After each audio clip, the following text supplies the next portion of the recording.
Welcome back to Way of the Wrench, and on today's very special episode, I am going to show you everything you need to know to be able to get your freshly 2,726 LEDs popping like this on your cabinet. So stick around, you're not going to want to miss it.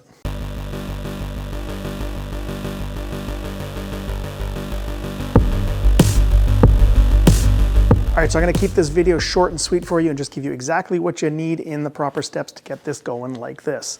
So the very first thing you need to do is you need to have Ditect Output Framework all set up on your cabinet already, because that's the way I've done it in this build. So if you don't know how to do that, I will point you up to a link above where I installed the gear motor and DOF in the same video. So go ahead and do that first. Okay, the very next thing you need to do is you need to physically count how many LEDs you have and where they are, and make a list on a piece of paper so that you can input all of this into your cabinet file nice and neatly. And yes, literally 1, 2, 3, 4, 5, 6, 7, all the way to the end of the strip. Figure out how many LEDs you have and write them down like this. So on this list, I have the data channel for what port you're using on the Wemos. I've got the name just to keep track of what's what, the physical amount of addressable LEDs, the ALED count so far, so meaning that for the matrix, for example, we are using LEDs number 1 through 1,536, and then in the cabinet file, it's going to jump to the next one, which is 1,537, and so on, till you get to your total strips. And then the last one is the DOF port number that we're going to be using inside of the config tool on VP Universe. So you can see that they start with 1, and they add 3. So everything steps up in 3. So 1, 4, 7, 10, 13, and so on. Okay? So write this all down and keep it nice and clear and organized so that you can follow this really well while you're making your cabinet file. All right, the next thing you're going to need is your COM port, which is what USB connection to the computer your Wemos is using. All right, the very next thing we're going to need is a cabinet file. Now, since we are showing off Cleveland Software's addressable LED plug-and-play kit, let's use his generator too, which will help make this a little bit easier. So just type in Cleveland Software Design Generator, and there it is right there. And follow the instructions. It even gives you where you're supposed to put the file and what you're supposed to call the file. So pretty easy. All right, here we go. So very first thing you want to do is you want to select how many matrix panels you have. Now in my case I have 6, so I would select this. Then number of controllers is just 1. You can pick the controller type you have. If you have the Teensy, use it. If you're using the Wemos like me, use that. And then your number of outputs will be already preset from what you clicked up here. And then COM port is 6, because we already found that out. And then we're going to check that off because we want the DTR enabled because we are using a Wemos S2 Mini. And then it's literally just plug and play. So you can see that they already have our right and left side panels, and they're already plugged in with the number of LEDs. And width of 1, because it's just a strip, and the height or the length of the addressable strip is 144. And he's already even plugged in the proper LED strip arrangement here. Now, if you're not sure about those, he's also got a quick little link here to show which way those patterns are supposed to go. And so they just follow the direction of the data for your addressable strips. Okay, and then just continue down. So here's our left side, 144, width of 1, height of 144. Notice it's switched for the other side. And then this is the start of our matrix, or our back panel here. So it's showing the number of LEDs, and notice it says same name will combine outputs into 1. So there's going to be several outputs used on the Wemos to control the 6 panels. However, we're going to call it 1 in here. So each panel is 256, but we want the width of 96. So that's literally 6 times 16, which is the 16 by 16 panels, gives you that 96. So just make sure they're the same. Okay, and these should be all top down, alternating from the right to the left, especially if you installed it the same way I did. And then you'll notice it just continues. So back panel, how many LEDs per this panel, but saying the matrix is that big, and it just continues all the way to the end.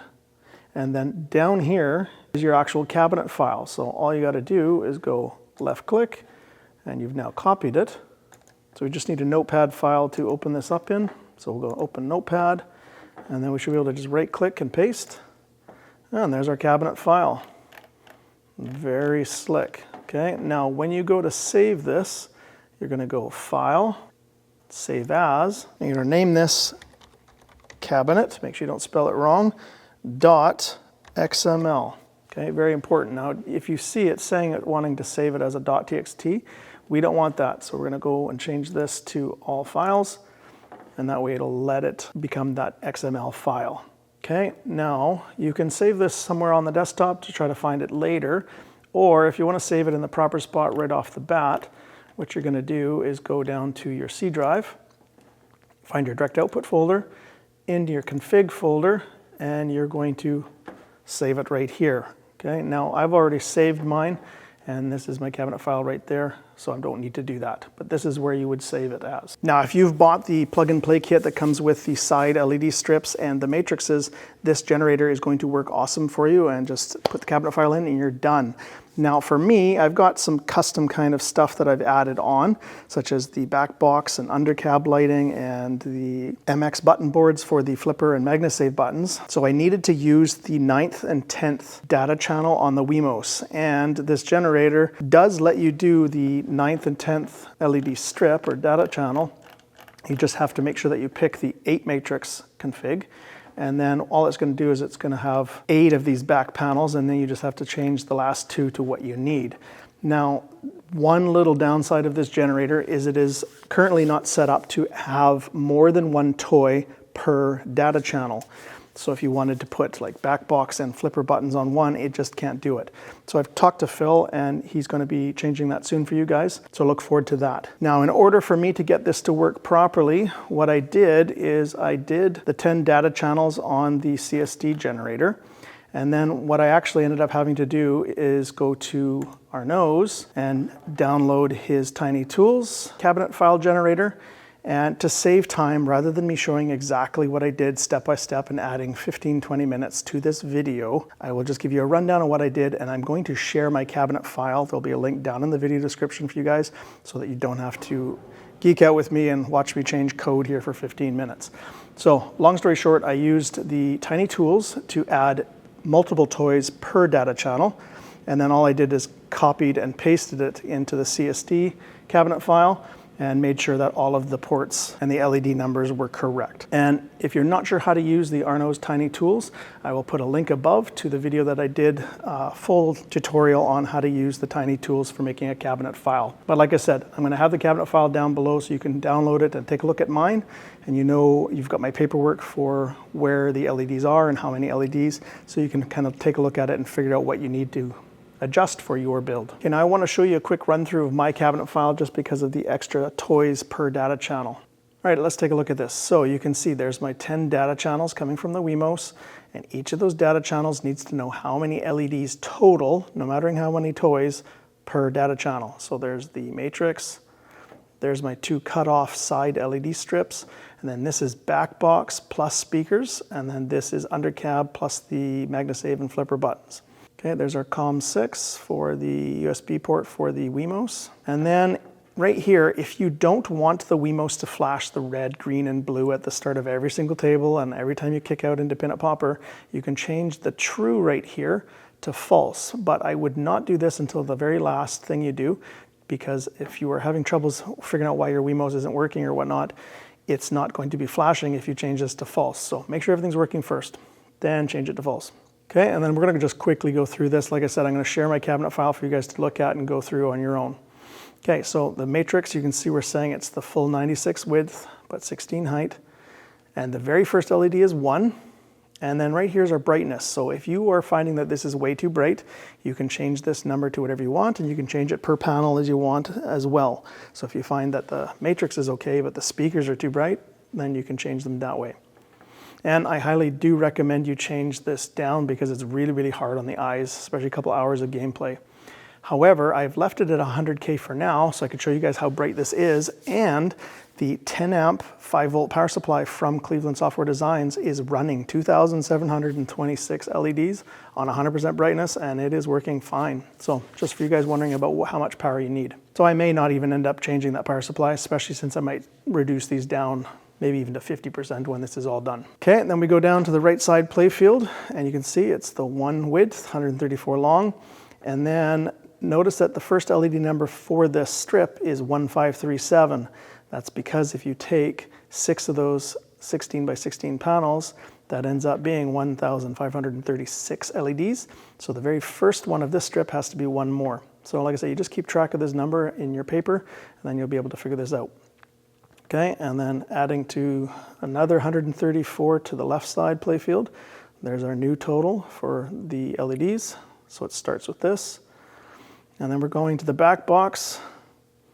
This is just the one strip along the back box, 304 LEDs, and added on. And then we got the right speaker, 128. And for these, I find that the patterns that they show, if you call the speakers all the same and in the same LED strip arrangement, you tend to get patterns that are not symmetrical. So to fix that, if you make one left, right, top down, and make the other one the opposite, right, left, top down, then you'll actually get symmetrical or nicer looking LED effects on your speakers. Okay, and then there's the other speaker panel, 128. And then we got the undercab. So just the undercab lighting is 346 LEDs, starting with this LED count. And then we go to the right magna save. Notice it's only got 4 LEDs, so each of those Arnoz boards is only 4 LEDs. Adding on with the first LED in the total. And then flippers, I've got 8, so I'm splitting them up and they're in sequence to each other, the right and the left flipper, so I just called them 8, and they're going to be the same colors for the left and the right. And there's the first LED number out of the whole grand total for those. And then the very last one is our left magna save. So once again, just 4 for the Arnoz MX board, and starting with that number. Okay, now those are all the toys, and then you just get into the DOF output part. So once again, it has to start with 1, and it uses 1, 2, and 3 for the RGB channels. So the next one has to be 4, then add another 3, 7, 10, and you get the idea. So you can keep track of which matrix or which toy name has to have that port. So if you look, this is the first 1, 2, 3, 4, 5, 6 panels for our matrix up to DOF port 16.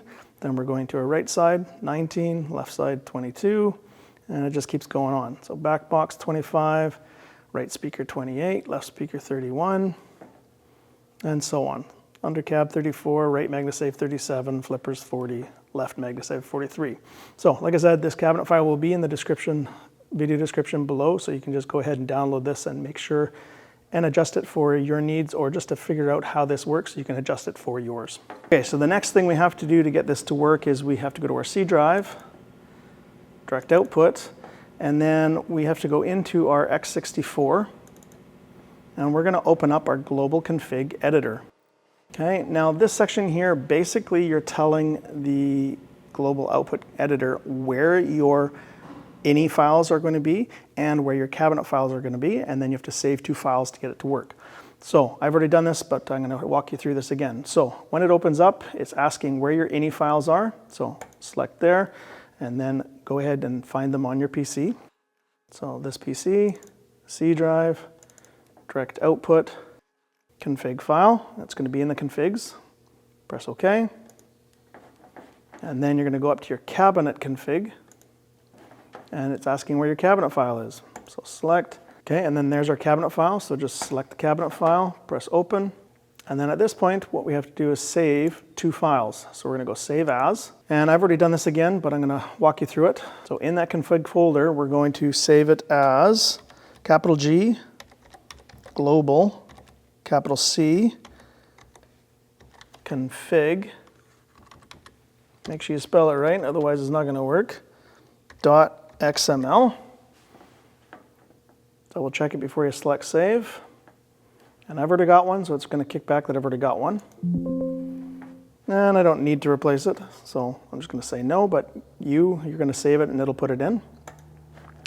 And then the other one you're going to do, you're going to once again go File, Save As, and this time you're going to type pretty much the same thing, but you're going to add a little bit more. So you got global config underscore B2S server, and make sure it's spelled exactly how I have it here. So capital G, capital C, capital B, 2, and 2 capital S's, and then server.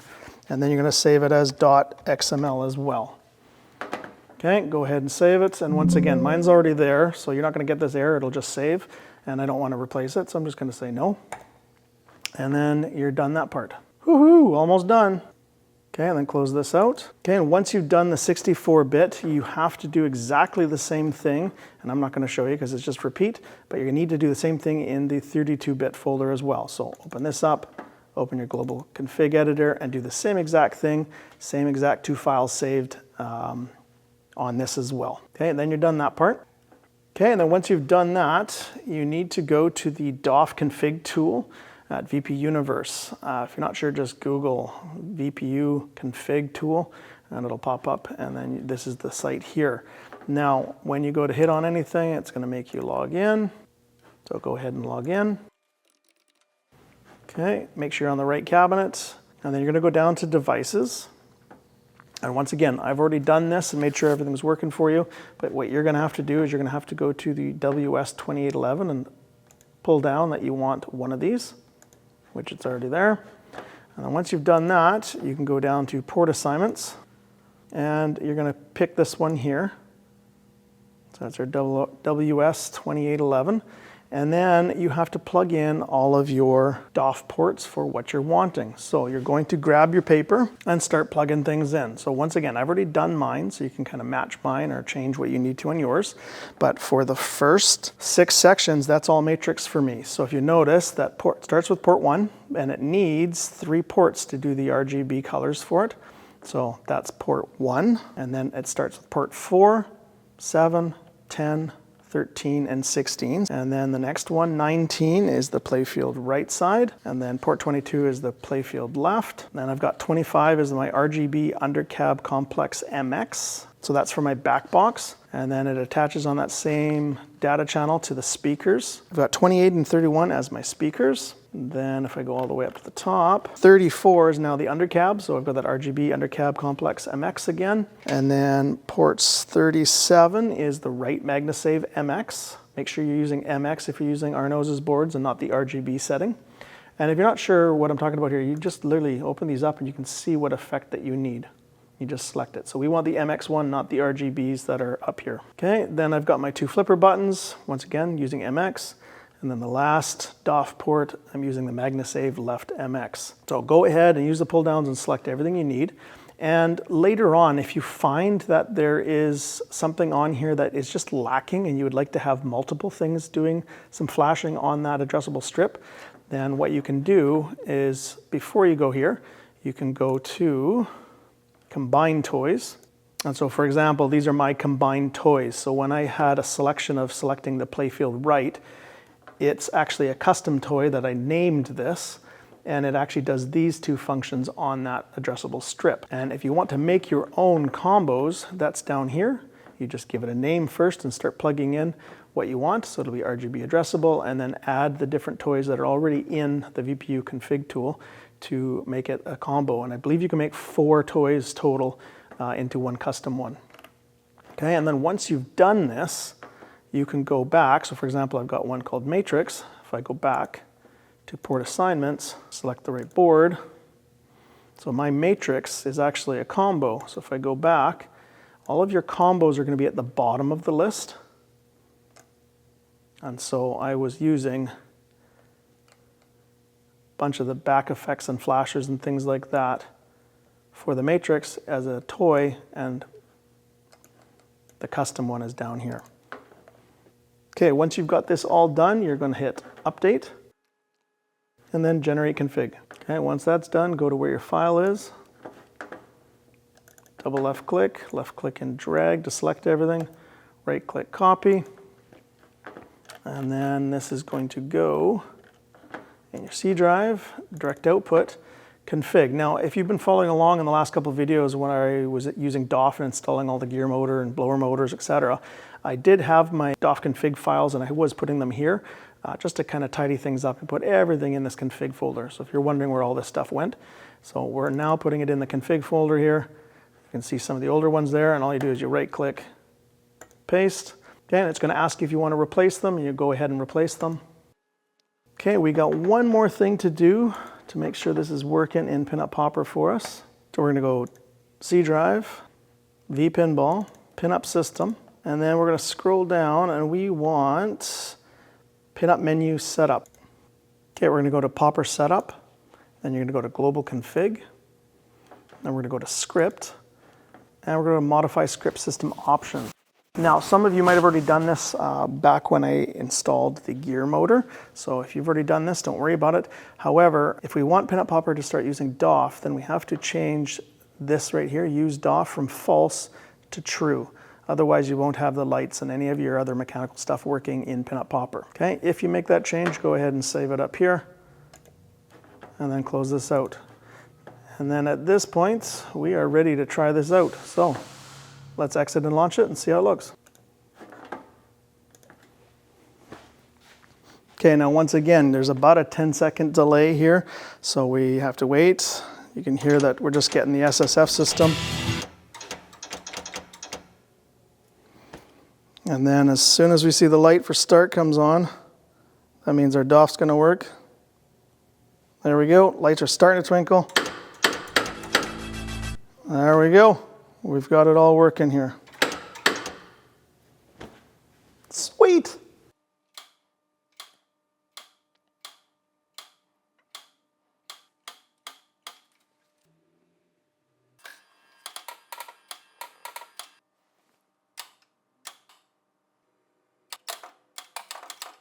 One of the things I really like about these addressable LED magna save and flipper buttons is in Pinup Popper I've got different colors here, and they even do kind of like a color change as you change through.